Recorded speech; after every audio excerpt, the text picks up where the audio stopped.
Aunty ভেতরে এসো। অঞ্জলি দেবে না? না, অসুবিধে আছে। পিরিয়ডস হয়েছে?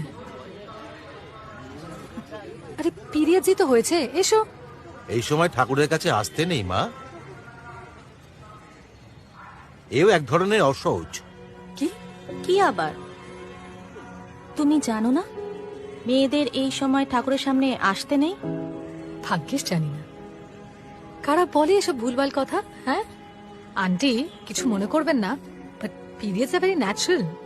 It's not a taboo. I mean, এটা মহিলাদের একটা basic monthly routine, that's it. এইটা অবশ্যই আপনাকে আমাকে নতুন করে বোঝাতে হবে না, তাই না? কি নোংরা কথা বলছেন আপনি? নোংরা? ঠাকুরও তো মায়েরই রূপ, ওনারও তো সেম ইস্যু। তাহলে বাধা কিসের? আচ্ছা ছাড়ুন ওসব কথা। ধরুন আমার পিরিয়ডস হয়েছে, আপনাকে যদি না বলি তাহলে আপনি জানতে পারবেন। এবার একটু পাল্টান। এসো আন্টি।